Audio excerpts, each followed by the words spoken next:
Hello, everyone. This is Debra Poneman, and I am beyond thrilled to be interviewing Dr. Bradley Nelson. As you know, this series is all about discovering new ways to make our lives really work. As I'm sure we can all agree, our lives are accelerating and shifting before our eyes, and much of what we used to rely on as stable and dependable is falling away. And now more than ever, we need knowledge and tools to get us through what many are experiencing as challenging times. For this series, I've brought together amazing people whose lives are dedicated to bringing us these tools and this knowledge so that we don't have to reinvent the wheel and figure it out ourselves, but rather use what these people have to give us so that we can enjoy our lives and thrive, not just survive in the days to come. And if there is anyone who has something new and powerfully transformational to offer, it is Dr. Bradley Nelson. So Dr. Brad, welcome. Thank you, Debra. I'm so glad to be here with you. It's going to be fun. I am very excited. Dr. Brad Nelson is not only a holistic chiropractic physician and medical intuitive, but a true pioneer in the field of holistic health. He is widely recognized as a speaker and gifted teacher and has lectured internationally on the natural healing of chronic illness. He's also considered to be one of the world's foremost experts in the emerging fields of bioenergetic medicine and energy psychology. And Dr. Brad is the author of the mega bestseller, The Emotion Code, a system that can show how emotions get trapped in our physical bodies and affect every aspect of our lives. And he also gives you the means to release them and thus enjoy better health, decrease or even eliminate physical and emotional problems, and self-sabotage, and recurring relationship problems, financial problems, et cetera, and we know all of those et ceteras. And Dr. Brad says that the reality is that you are a powerful being, fully capable of things that may lie far beyond your wildest dreams at this point. And today he's going to share with us not only how these hidden energies can cause us harm, but how to release those energies and how to tear down the walls that are keeping us from health, happiness, and success through the emotion code. So Dr. Brad, thank you again. I'm so excited about this interview because so many people rave about you and your work, and I'm honored to be interviewing you today. Well, I'm the one that's honored to be on your show. Thank you. I know that a lot of the people that are household names now were students of yours years ago. So they were. Thank you. Yes, they were, and I'm so proud of them. Anyway, I want to start out by having you share a little bit about your own journey and perhaps share the major turning points that allowed you to manifest this amazing body of work that's really has swept not only the country but the world. I mean, the emotion code is considered to be one of the most, if not the most powerful form of energy healing on the market today. So I would love to know your journey and where it began. Well, it's an interesting thing. And I'll tell you, it actually goes back a long way. When I was 7 years old, I was very, very sick with the measles, and my folks were talking about how the next day I was going to be taken to the hospital, and they were talking about an oxygen tent and so on. And I learned when I was 7 years old about the power of prayer because I had an amazing experience where my mother and father had made a couch for me in the living room upstairs near their bedroom, and so they could be close to me. And one night, everybody else had gone to bed, and I remember this is like it was yesterday. I can remember this so well. My folks came walking into the living room, and my mother said to my father, she said, "Daddy, will you please say a prayer for this boy that he'll be able to get well?"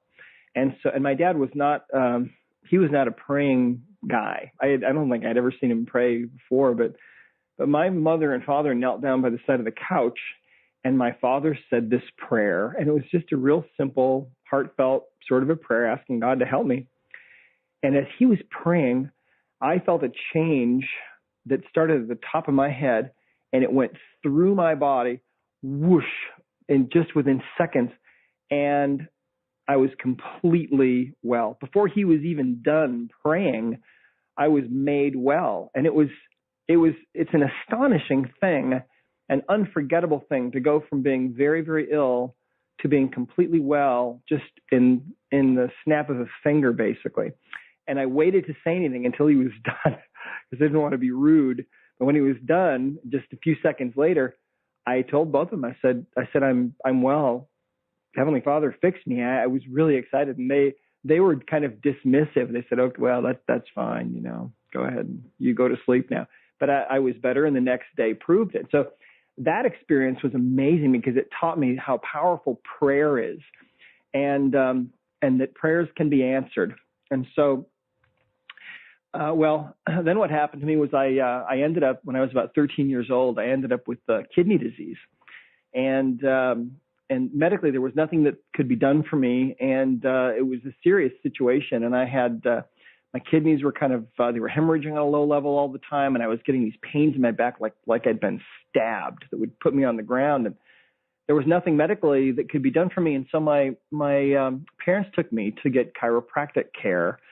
And the people that worked on me were actually old-time osteopathic doctors who, when the osteopathic profession was kind of taken over and engulfed by the medical profession, they didn't want to have anything to do with it. And so they kind of stayed out of it. And they practiced in a little trailer house out in the middle of this field that when it would rain, it would get terribly muddy. But they had busloads of people that would come to them, and they were really miracle workers. And they told me that I had a bone out of alignment in my back that was irritating the nerves that were traveling between my brain and my kidneys, and it had weakened my kidneys. So when this disease came along, I got it. And so anyway, they started working with me, and within a few weeks, I was feeling dramatically better. And I got to a point where pretty quickly I forgot that I was ever even sick. And so my parents took me back to the clinic, and they ran all these tests, and they said, well, it's a spontaneous remission. It's remarkable.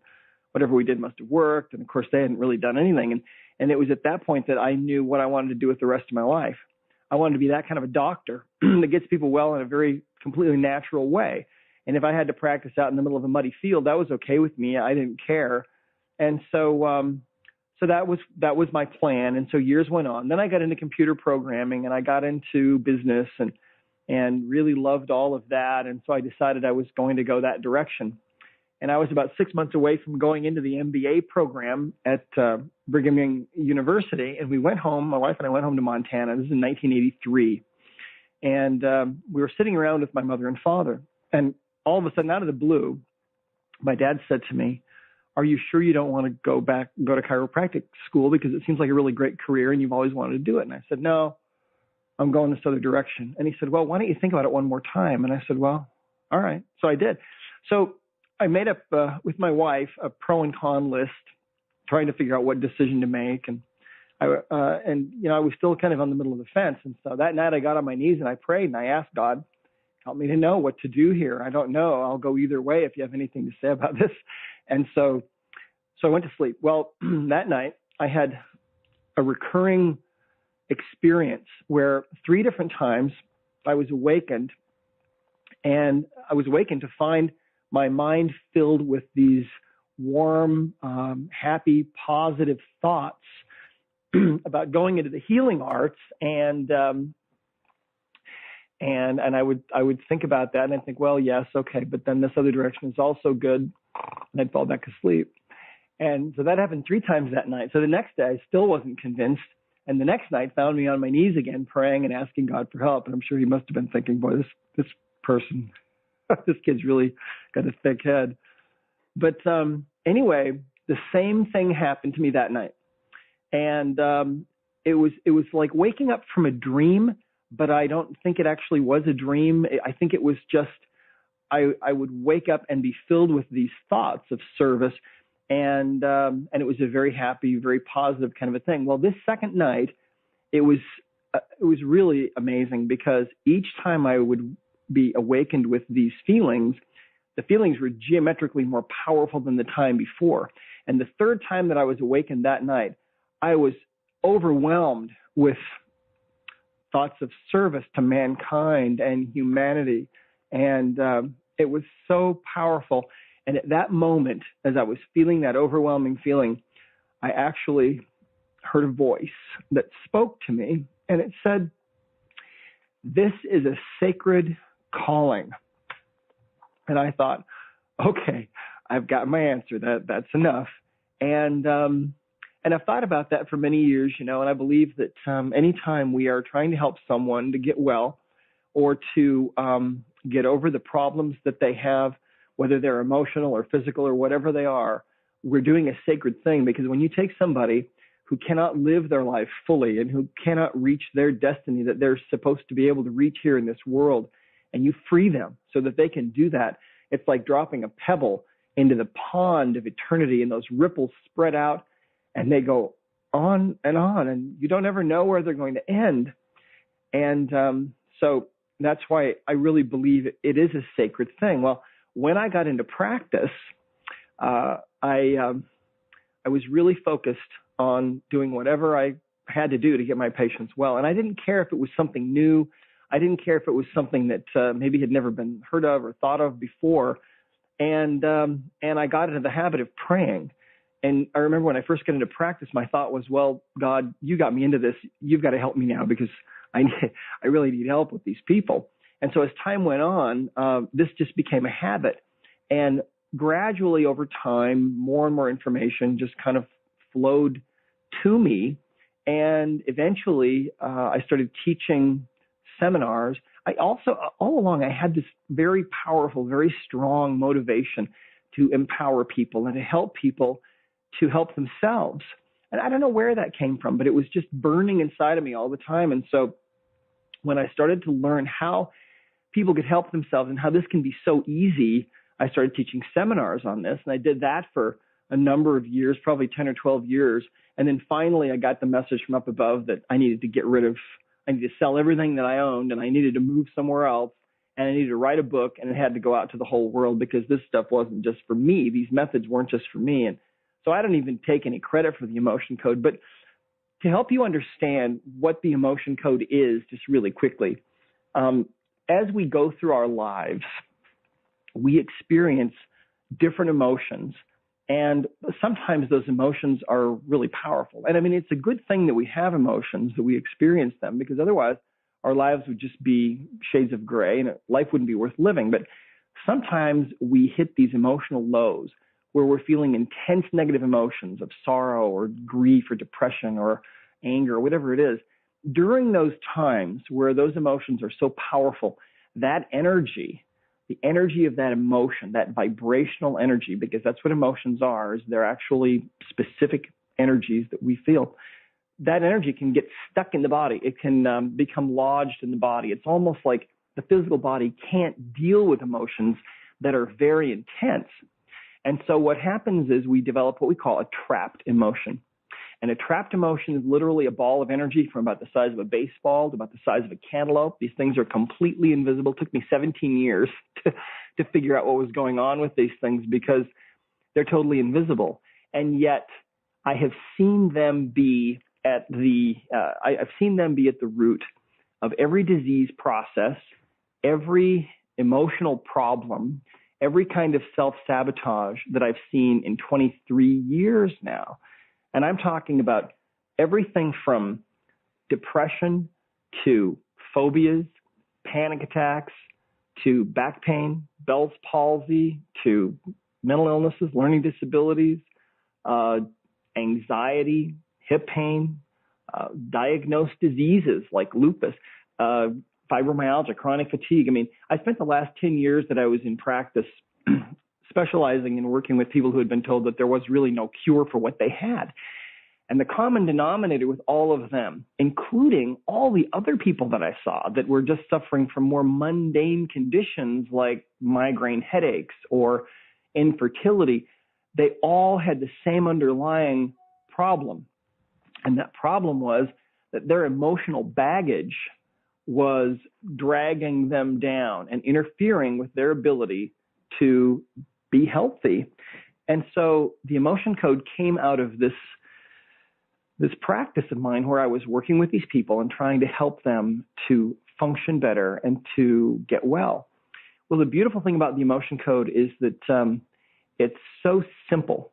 And that's really why it's spreading so fast and why there's so much excitement about this all over the world, because finally there is a method that anybody can use and that is so simple that literally anybody, even kids, can do it. In fact, I was teaching a seminar recently down in Anaheim, an emotion code seminar. And there was one of the attendees was talking to me, and she said that her son is 11 years old, and he read the emotion code book, and he started listening to the book on audios, and he started practicing on his friends.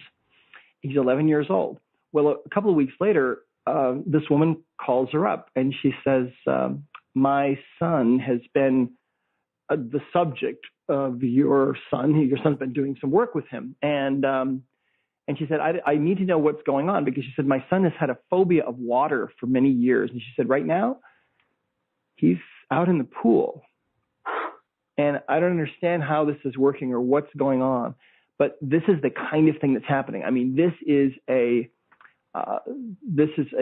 major change in our ability to help ourselves, because you see, we all have emotional baggage. And, we always have said things like, well, she's just got a lot of emotional baggage. And we would laugh and think, well, that's just kind of a silly expression. But you know what?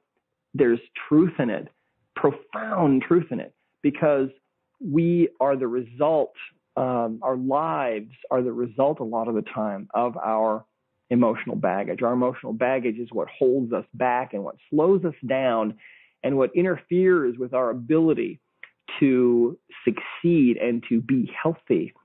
And I've come to the conclusion that about 90% of the pain that we experience is actually caused by our emotional baggage. And the emotion code gives us this incredibly simple, easy way to find that baggage and just release it. And it's so simple. Oftentimes, people say to me, well, Dr. Nelson, this is just, it seems too simple. And my response is always, well, I could make it more complicated for you if you'd like, but why? So. Well, this is absolutely amazing. You said so many things. First of all, I love your story because it also points out that some of the experiences in our life that seem so traumatic are often our greatest gifts. Like first you had the measles, and that's when you realized the power of prayer. Then you had the kidney disease, and it could have been, oh my God, I have kidney disease, but it led you to those the osteopaths in the trailer through the mud, and just every single experience. So we know that every experience is as intense as it might seem is always going to lead us to something better. And look where it's led you. And I'm just fascinated by the fact that you say that these emotions, these intense emotions like grief, they get trapped, and some of them are large, like the size of a golf ball or even the size of a cantaloupe. And I know that you are also a medical intuitive, so you could actually see these on the subtle level of a person's being, and you could see how they are the basis of even things like phobias or ADD or lupus. So it's not like this is a theory. This is something that you actually have seen on a subtler level of creation, correct? Well, I don't actually see them myself. However, usually at our seminars, there's usually somebody who has that ability to see these. I haven't asked for that yet, but but I pick them up through testing, and they're definitely there. But you can feel these things, and what they feel like when you have one of these identified. They will come out of the body. Normally they're under the skin, but when you go through this very short, easy process of identifying one of these, usually takes about a minute, they will actually emerge out from the skin. They'll come out into the energy field, and you can muscle test and find exactly where they are and how big they are, and you can actually feel that too. And if you hold your hand out in front of you right now, and if you blow on your hand with the faintest breath that you can just barely register, You feel that? Yes. That faint breeze. That's basically what these feel like. Sometimes it's more pronounced. Sometimes it feels like you're putting your hand into a refrigerator. Sometimes they feel hot. Sometimes they feel very cold. But that's what these things are. They are real. And so and that's how it feels as they're mm-hmm. going out? Well, just before you release one of these, what happens is you go through this little process. And if you'd like, I can take you through the process right now, and we can release one. Really? Sure. Wow. I would love that. Okay. All right. Here we go. You ready? Do you have anything that's bothering you right now? Well, physically? Yeah, well, or physically or in any other way. Well, I'll tell you one of the things that is a huge block in my life when you were talking about that it also could take care of emotional things that are manifesting because of trapped emotions. One of the things that I have is I always have to be doing something. I have to achieve. It's like I'm a work achieveaholic. Okay. And it causes me to, if I'm relaxing, I feel like something's wrong. Okay. Is that? Yeah, sure. Let's take a look and see. So now here's what I'm going to show you. Now, one of the things that you need to understand is that I've taught people, many people, thousands of people, how to do this work at a distance. And we have a whole network of practitioners now, 400 or so, almost 400 practitioners now worldwide who do this work. And this is a very, very pure form of energy work. So I'm going to show you how this works, and we'll talk people through this, and maybe it'll help people understand the process. It's very, very simple. But before we start, what I like to do is just take a moment of silence and ask for some help from up above. Okay, I'll just take a minute here. Okay, and let's see here. The human body has the ability to set aside its own needs to act on behalf of another person. And we call this working by proxy, okay? So what I'm doing right now is I'm going to act as proxy for you, and let's just see if we've got a good connection. I'm muscle testing myself, okay? So when I ask questions, I'm actually muscle testing myself. I'm testing the strength of my own fingers, and we have a bunch of different methods of doing this. It's very, very simple. So we're connected now, and so everything that I find on you, I can release actually on myself, but since I'm acting as proxy for you, it releases on you. And you may be able to feel that release. So let's ask, first of all, that situation that you described of feeling like you've always got to be doing something, is there a trapped emotion that is contributing to that we can release now? And the answer is yes. Okay. So how do we find these emotions? Well, we have a chart of emotions in the book, in the videos. It's a chart that's divided into 2 columns and 6 rows. There are 60 emotions on this chart. And so the first thing I'm going to do is try to eliminate half of the chart by finding out which column this emotion is in. Now, I have no idea what emotion it is. You have no idea, but your subconscious mind knows exactly what it is, because the subconscious, you see, is 90% of your intelligence. And the conscious mind is only 10% of that intelligence. And so it doesn't really know what's going on, but the subconscious knows it all. And I'm in tune with that. I'm hooked right into that right now. So this trapped emotion, is it listed in column A in our chart? No. Okay, so we just got rid of column A. That's 30 emotions we just got rid of. So now we know it's in column B. And is it in one of the odd rows or the even rows? So that helps us to, again, divide the list in half. And so is it in one of the odd rows? Yes, it is. Is it in row 1 or row 3? Okay, so it's in row 3, column B. We've just narrowed it down to 5 emotions. You see how fast this is? Wow. So it's either confusion, defensiveness, grief, self-abuse, or stubbornness. So let's see which one it is. I have no idea, but is this trapped emotion? Could be. Well, the body gives us one at a time. It's kind of like a Pez dispenser. Your subconscious mind will give you one thing at a time, kind of like a Pez will give you one candy. That's all you get at a time. So is this confusion, or is it defensiveness, or is it guilt? Let's see here. Self-abuse, stubbornness. Actually, the emotion is not, what did I say, guilt? I meant grief. The emotion is grief. It's grief. So let's see when this occurred. Did this occur earlier? Let's see. We'll divide your life. Are you okay with telling us how old you are or not? If not, I can. Actually, I was 60. Okay, awesome.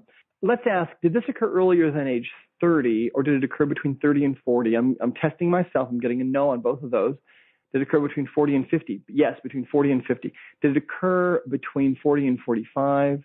No. Around 46? No. 47? No. 48? Yes. 49, 50? No. Okay, so age 48, grief. And see if that rings a bell. Now, this is accurate within a year, generally plus or minus. You might have been 47 or you might have been 49, but you were probably 48.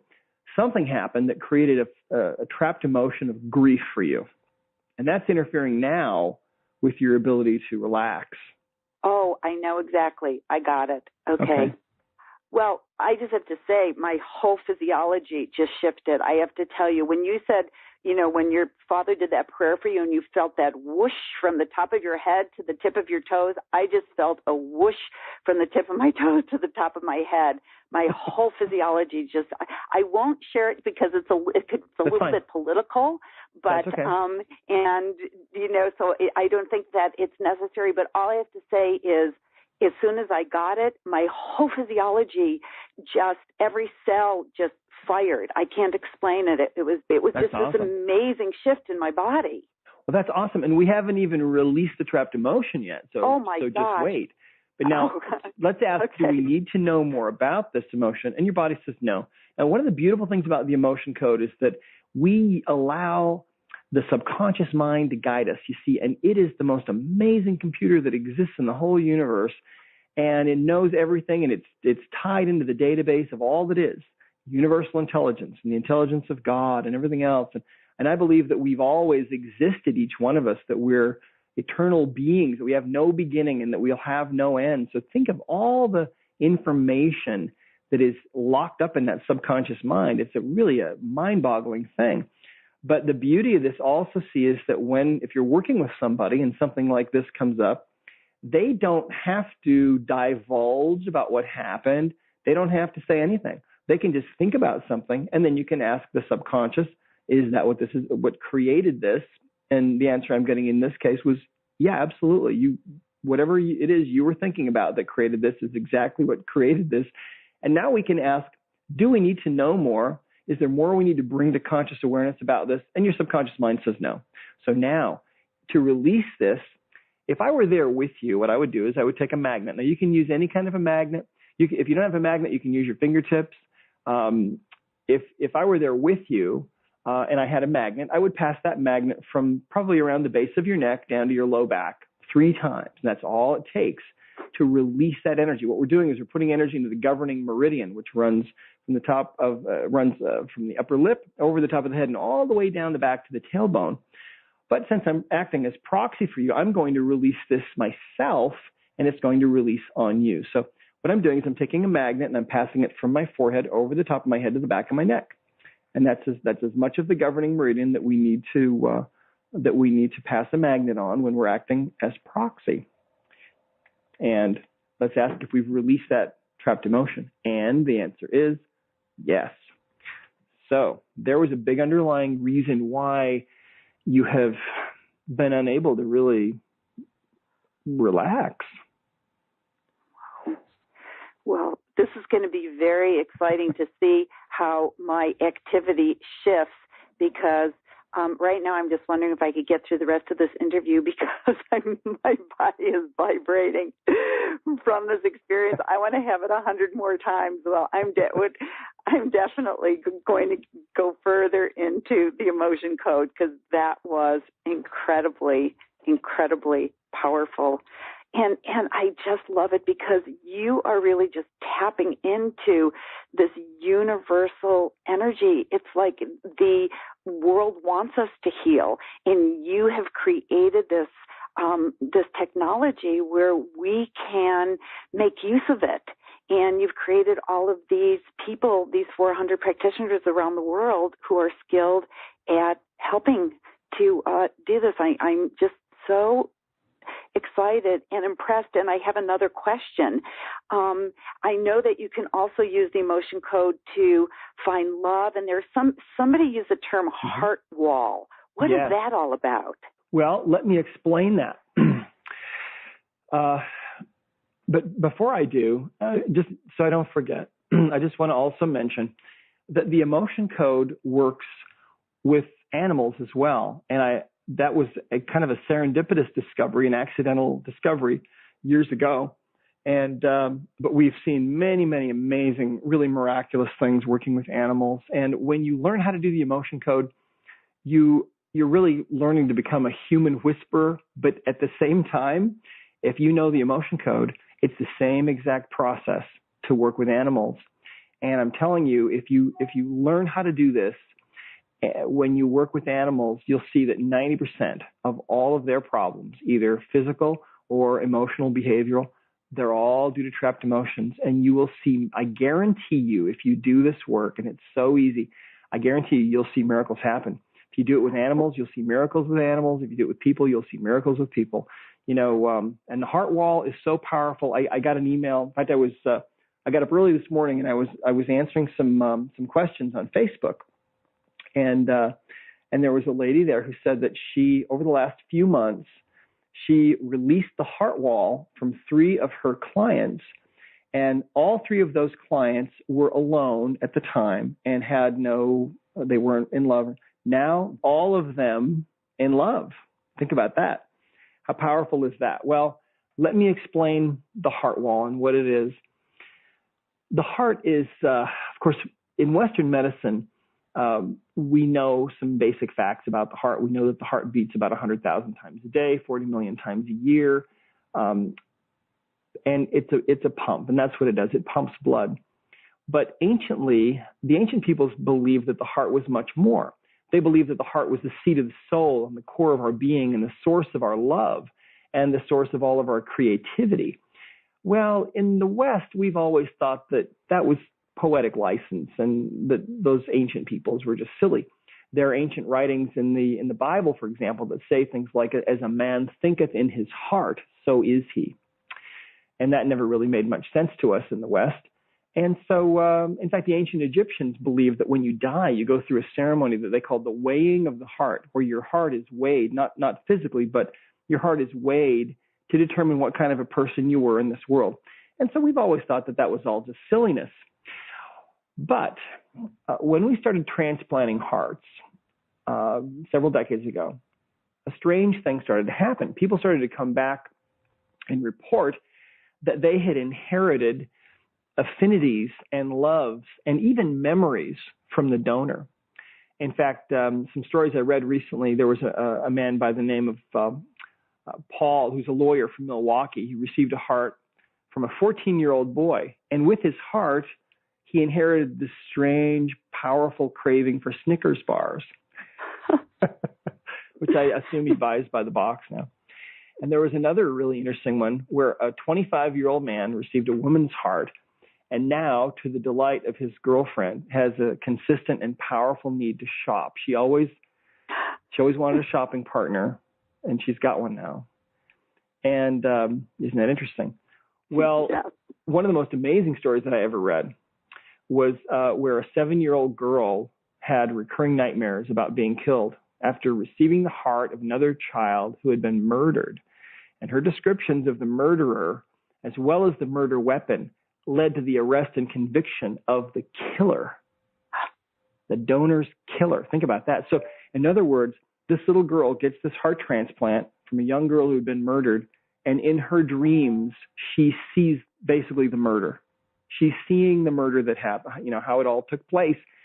And so it was so consistent and so powerful, her parents took her to the police, and they were able to do a composite drawing from her dreams that led to to finding this person. So it's an amazing thing. Well, we now measure the heart's magnetic field with a machine called a magnetocardiogram. And when we measure the heart's magnetic field, we find that it extends out around the heart 12 feet in diameter. And we believe now that that heartbeat is a means of communication to every cell in the body, and that the cells in your body are obeying the messages sent by that heart brain. See, we believe that the heart is actually a second brain. And I believe now that we are living in the age of the heart, and people are going to understand, the world is going to wake up and realize that for all these centuries, we have been living using the brain in our heads. And that's the reason why. Have you ever wondered? I mean, here it is 2012, and it seems like nothing changes. It seems like even though our technology advances, we are still talking about how it's perfectly okay to declare war on other countries and bomb other countries, and that's perfectly acceptable. Well, that's because we're using the brain in our head. And that brain that's in our head doesn't feel anything. It's the heart brain that feels. And what's going to transform this planet, you see, is when we get enough people that are actually using the brain in their heart. Now listen to this. This is an amazing thing. If you are in a laboratory and you're feeling feelings of love or affection for another person, and that other person is hooked up to a what's called a magnetoencephalograph machine, your heartbeat will actually appear in that other person's brainwave. And they've proven this in the lab over and over. So let me say that again. If you're feeling love or affection for another person, your heartbeat somehow is transmitted to them and is actually measurable in their brain waves. Think about that. Wow. That's an astonishing thing. Well, so you see there's this invisible communication going on between all of us all the time. And sometimes what happens is that that communication can be interfered with because we end up forming what we call a heart wall. Now, in every culture, in every language, there's a word for that feeling that we have that we call heartache, that physical sensation in the chest, that feeling like there's an elephant sitting on you when you're feeling really deeply grieved or you're truly feeling hurt by somebody or something. Most of us have felt that feeling at one point or another. Well, that is really an assault. When your heart feels like it's going to break, that's really an assault on the deepest part of your being. And your spirit, your subconscious mind does not like that feeling at all. And so if that happens to you more than a couple of times, your subconscious mind will try to defend and protect your heart by putting up a wall of energy around that heart, like a force field. And how this was discovered actually is very interesting. I was at a conference on magnetic healing. I was one of the speakers. This was in 1998. And my wife, early on the morning of this conference, she woke me up and she said that she'd had a dream. And in her dream, she saw 3 symbols. And when she woke up, she knew that these 3 symbols had to do with her health and well-being. And so she asked me if I'd help her figure out what these symbols meant. And so we did. We figured out the first 2, and they were emotional things we hadn't figured out before. We cleared those out. When I turned my attention to the 3rd symbol from her dream, I suddenly had an amazing experience. I suddenly had what I can only describe as a waking vision, where suddenly before me I saw this incredible hardwood floor, the most beautiful floor I've ever seen. Looked like it had 100 coats of polish. It was amazing looking. And this lasted. This wasn't something that I imagined. It just all of a sudden was there right in front of me, and it lasted for probably 3 or 4 minutes. And as I'm seeing this in astonishment, my mind is also full of understanding that my wife's heart is underneath this floor. Well, I told her what I was seeing and understanding, and neither one of us had any idea what this was about, but we were obviously being taken someplace. So we prayed for guidance, and we started doing some testing. And what we found was that she had a wall around her heart. When she was born, she came into a very dysfunctional family with a father who was a rageaholic. And by the time she was 2 years old, she had felt that pain, that heartache feeling enough that her subconscious started building a wall around that heart. Now, that wall is actually, it's a real thing. You can't see it. It's invisible, but it's a real thing. It exists on the energy level, and it is made from layers of trapped emotions, you see. And so we started releasing these emotions. Now, the price that she paid for having this wall was that she, all of her life, had felt difficulty in making friends. Whenever she was with a group of people, social engagement, she always felt like she was on the outside looking in.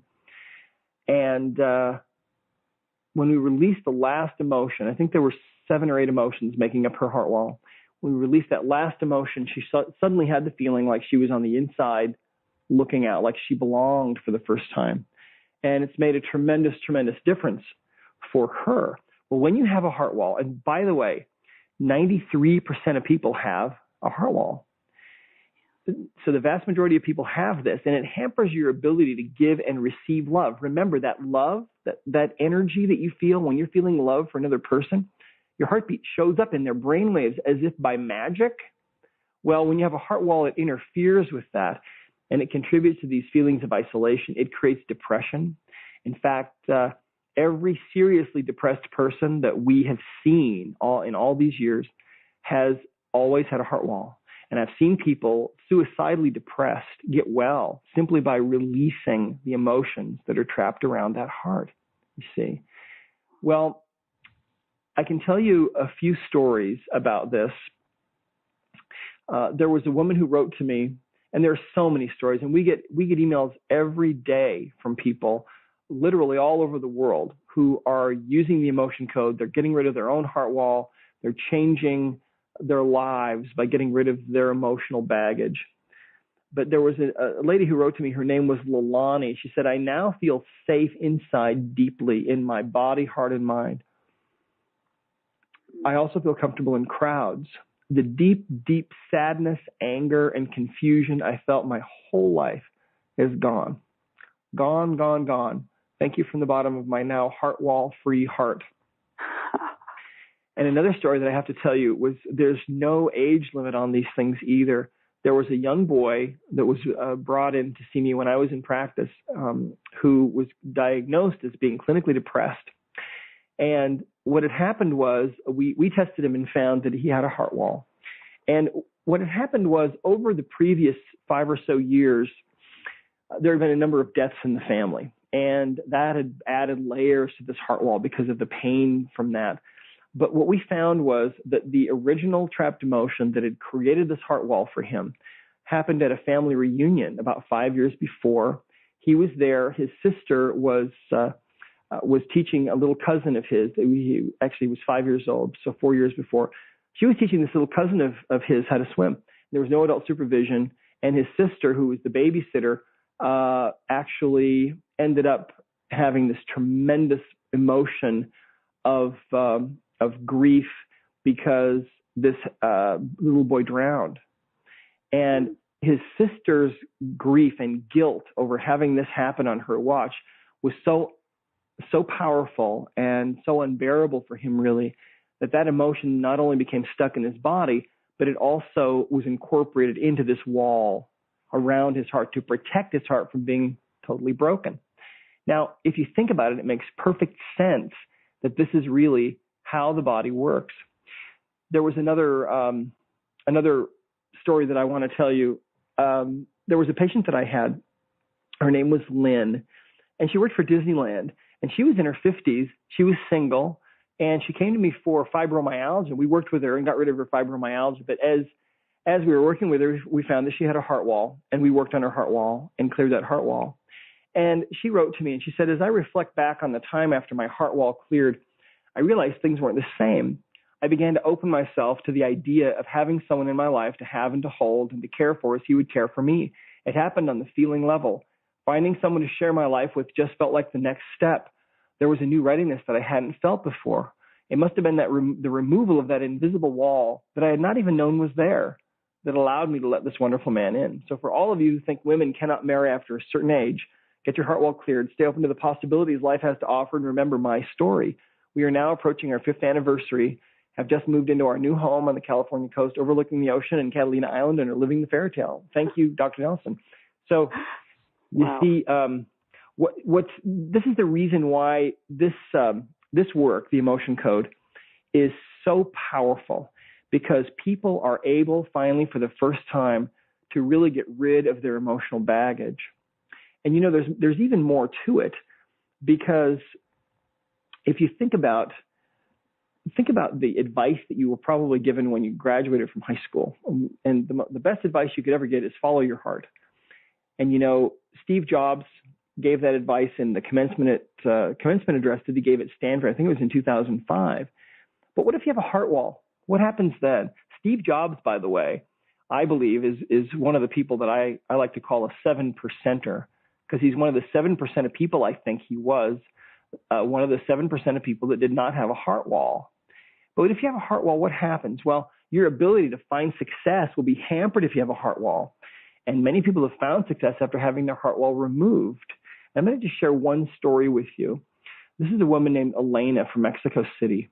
And she worked on herself. She cleared her own heart wall. And here's what she felt and what happened to her after her heart wall was removed. Remember that 93% of people have one of these.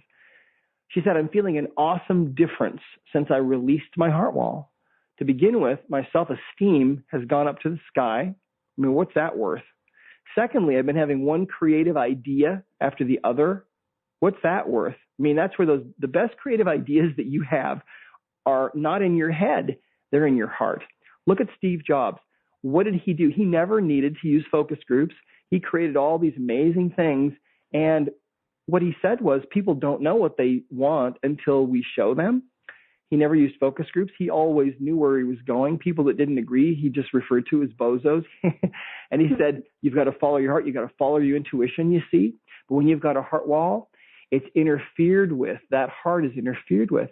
Elena said, I feel the driving force which seemed to have left me long ago is back again with a lot of strength. I cannot really express how grateful I am to you and to God in the first place that led me to find you and your work. I mean, how amazing and how profound is that?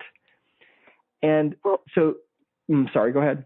No, I have a question, because this is actually mind-blowing, and I am absolutely certain that it has to be true that the heart wall should be removed, can be removed, and this is the time in creation that this technology has emerged, because, as you said, this is the time that the world needs people who are not living from their brain but are living from their heart.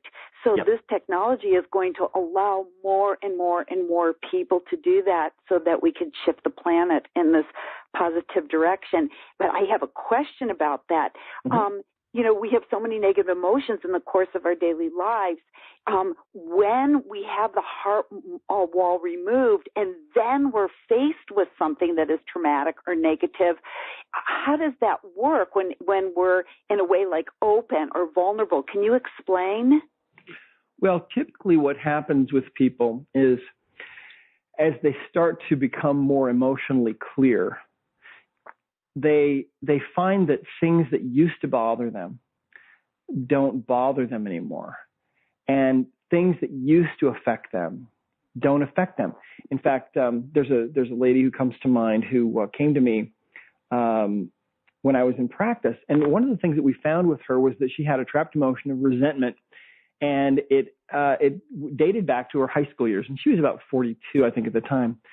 And it was resentment about a female. And she said, oh, I know exactly what that's about. And I said, okay, well, what's it about? And she said, when she was in high school, she developed this real serious resentment towards this girl who was a cheerleader. And she said, it's a funny thing, but I haven't been in high school now for many, many years. But she said, whenever I think of that girl, it's a funny thing because I can just feel the resentment just welling up inside of me. And I haven't even seen her for 20 years. And so we released that trapped emotion of resentment, which again just takes seconds.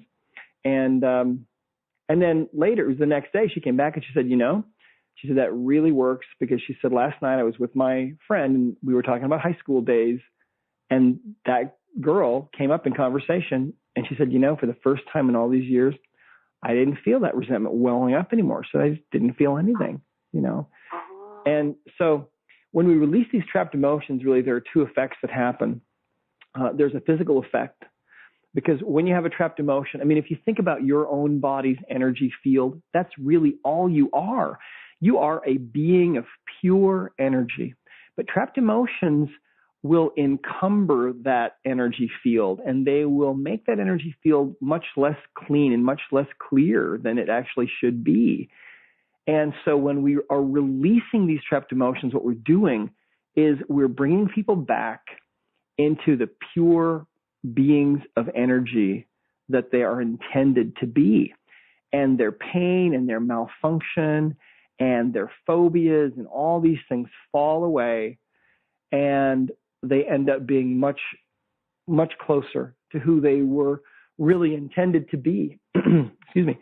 So anyway, that's really the best answer that I can give you to that one, is that it changes you.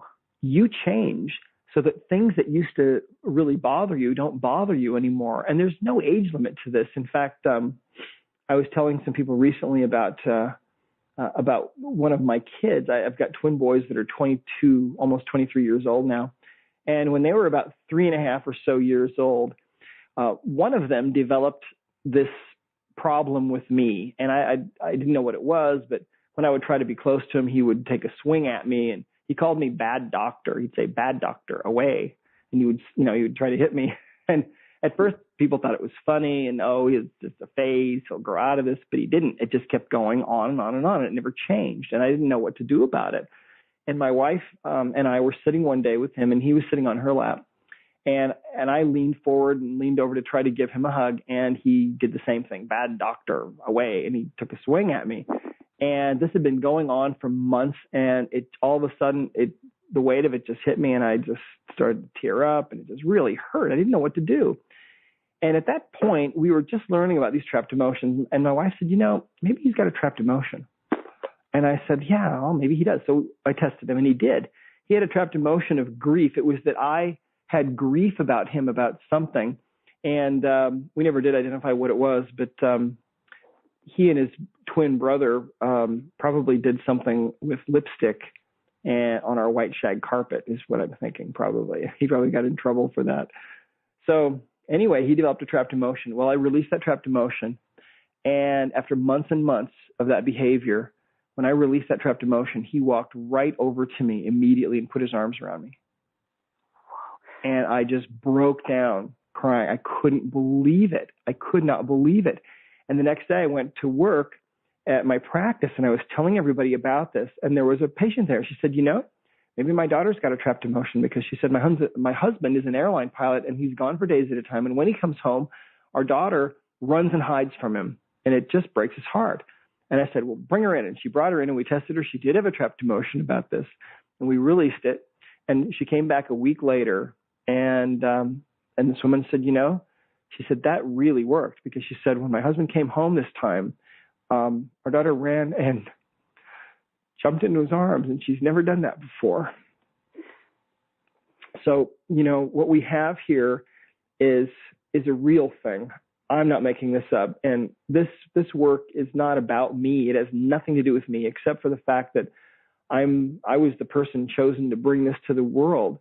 But it really is the simplest and most efficient and fastest method of releasing trapped emotions that's ever been devised. And it's easily learned by anybody. And by the way, when we release these trapped emotions, that release is permanent, and these things don't come back. And there's so much work. We could talk all day. I've been so entranced by this, and I know that you have this incredible offer. And I have to say, one of the things I'm so excited about is I have so many friends who are involved with placing animals from shelters, and so many of these animals in shelters come because they're just filled with trauma. And my head is just like buzzing over how this could work for these animals at the shelters, so that they could be placed in homes, and because it has to be, like you say, it works so well for them, and it's just trapped emotion. So there's so many implications for this. You have to tell us about your offer for our listeners. Okay. Well, I've been all over the world teaching the Emotion Code seminar, and I get requests from people to come and teach the seminar in all kinds of different places. But eventually what we did, because there's only one of me, what we did is we recorded a seminar in high definition, and we created a DVD package that has the whole seminar in it. And it sells on our website for $297, and that's part of this package. It's a $97 package that we have for your listeners today. And so they get that. It's the whole entire seminar. And so what you do is you can plug the DVDs into your player and just sit back and And then you basically attend the whole seminar, and you get to see me teach all of this and teach you how to do all the different kinds of muscle testing, get answers out of the body. We teach you how to find inherited emotions and release those, because you may not only look like grandpa, you might have his anger, or his depression, and that can make a huge difference. And you see us, you see me bring people out of the audience and work with them. And so it's a great experience right there. Well, that's part of the package. We also include a little magnetic chart that it's a 3x5 chart. It has all the emotions on it, and it's magnetic. So what you can do is you can use that to release the emotions. It has the chart on it, by the way, at the same time, so it's really handy. And those are two things that we will actually ship to you. And then there are two other items that you can immediately download. One of those is the Emotion Code book, okay?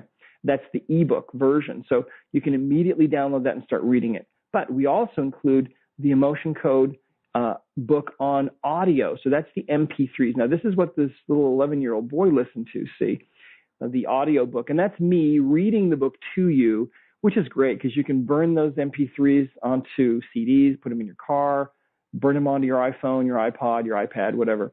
And anyway, so that's the whole package. So the total value of this package is $384 and something, and it's $97 for your listeners. And also, we have a money-back unconditional guarantee. If you decide that this, for whatever reason, is just not right for you right now, you can send it back within 30 days, and we'll give you all your money back except for shipping.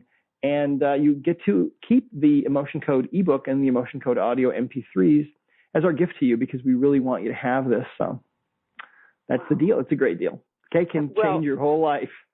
Totally. Well, when you said, the value is $397, I'm thinking you've got to be kidding, because the value of this is so much more than $397. And you're offering, the entire seminar on DVD is plus the chart, plus the ebook, which I started reading, plus the audio, so you could listen to it while you're driving your car, for $97. This is just phenomenal, because really, just getting rid of one trapped emotion could completely shift your life, as you've shared with us in the different examples that you've said. But learning how to muscle test and all of the different things that you're going to learn watching you in the live seminar, this is so generous and so exciting and so phenomenal. I really don't know what to say. So thank you so much. And where people go to find the details, just click on the special offer button that's on the web page, and you'll find all the information there. I really, really hope you do. You're going to love it. And you will see all of the details about the seminar on DVD and the magnetic chart, and you can immediately, and those are going to be sent to you, but you can immediately download the ebook once you decide that you want this for yourself, and also immediately download the book on audio. So fantastic.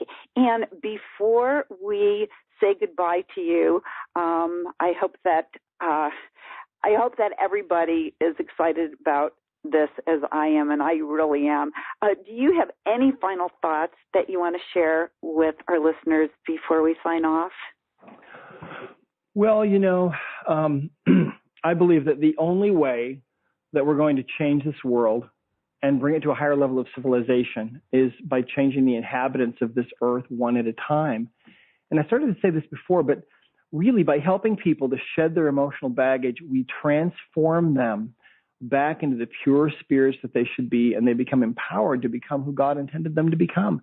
And their pains and their phobias and their addictions and their self-defeating behaviors and their self-sabotage all fall away. And the pure essence of each individual shines forth from each heart, filling the immensity of space. That's how the world is going to change. And that's going to happen. I guarantee you it's going to happen. So I really hope that you'll join me and become a part of this work.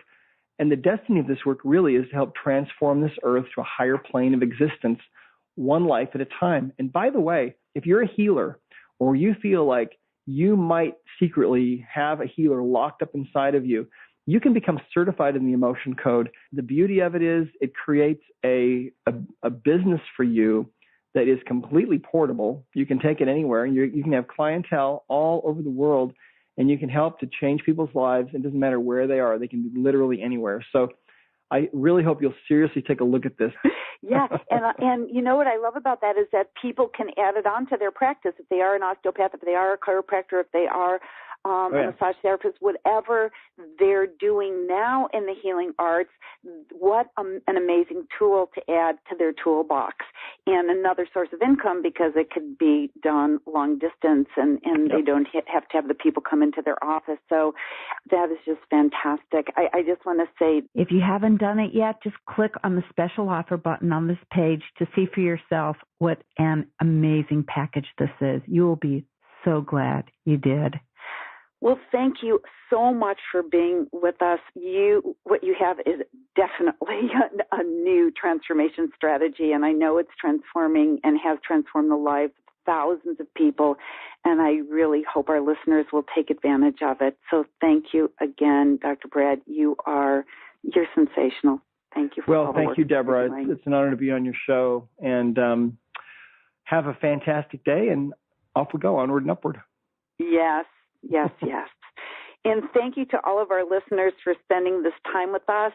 And if you enjoyed this call, please feel free to tell your friends and families. You can share this link with them.